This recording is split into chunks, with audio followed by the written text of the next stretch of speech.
भाऊ काय सांगाल, ग्रामस्थांची बैठक झाली आहे, लढ्याचा देखील निर्णय ठरला. 25 तारखेला अन्नत्याग आंदोलन केलं जाणार आहे. ज्या मागण्या ठेवल्या प्रशासनापुढे त्या जर मान्य झाल्या नाही तरी आंदोलन होणार आहे. कोण कोण उपस्थित असणार आहे या आंदोलनाला? कोणाला तुम्ही बोलवणार आहात का काय?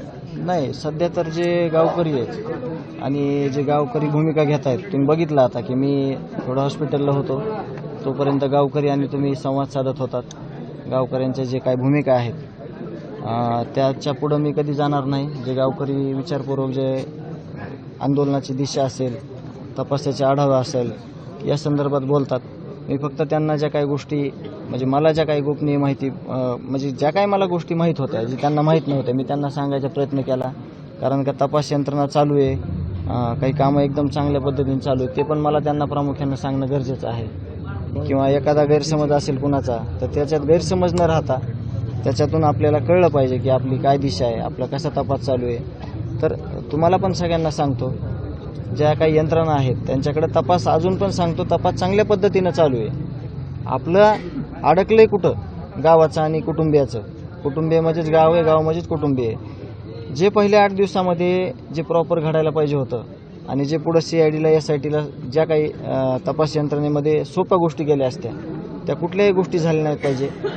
अशा सगळ्या गोष्टी मी प्रामुख्यानं सगळ्या पॉईंट नोट करून घेतलेल्या आहेत. ते मुद्दे तुम्हाला उद्या ज्यावेळेस सुप्रियाताई येतील, येऊन इथं सांत्वनपर भेट घेऊन जातील, त्याच्यानंतर मी तुम्हाला प्रसारमाध्यमांना देतो. एकदम धक्कादायक आहेत त्या. कारण असं झालं तर ही जी आलेली परिस्थिती आहे ती कधीच बदलणार नाही. कारण का मधी आता कालपासून थोडं वाईट वाटायले की काही राजकीय लोकांचे नाव गावकऱ्यांच्या हाततोंडात यायलेत, मला पण वाटायलेत. पण आमचा उद्देश राजकीय कुठलाच नाही, आम्हाला फक्त न्याय पाहिजे.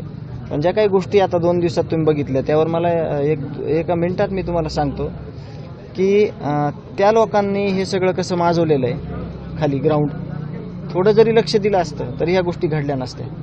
जर फरार 2-2 वर्षापासूनचे आरोपी जर पोलिसांच्या पाठीमागं बसून चहा पाण्याला जाते, एखाद्या ऑफिसमध्ये बसते, तर तुम्ही सांगा ना, तुम्ही चौथा स्तंभ आहेत, तर तुम्ही सांगा हे कसं सुधारणार आहे, परिस्थिती पुढं कशी चांगली येणार आहे.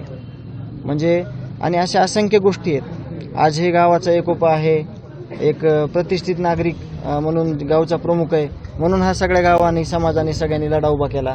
आदरणीय मनोजदादा आले, तिथं बसले, FIR करून घेतला, म्हणून आपण कुठं आज 70 दिवस झाले तरी ह्या भूमिकेत आहेत. नाही तर परिस्थिती अशी आहे, सगळे खोटे गुन्हे आहेत. जे लोक ह्यांच्या हे जे आरोपी आहेत, हेच आरोपी भांडण करायचे, अपहरण करायचे, खंडाण्या मागायचे, आणि जे कोणी अडसर येईन त्याला अपहरण करून मारायचे, हाफ मर्डर करायचे.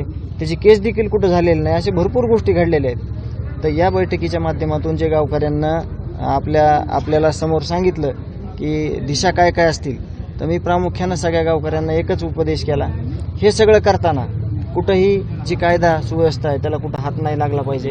त्यांना आपण सहकार्य केलं पाहिजे आणि ह्याच्यातनं चुकीचा मेसेज कुठला गेला नाही पाहिजे. आणि आपला जो फोकस आहे तो न्याय हा कुठंही हटला नाही पाहिजे.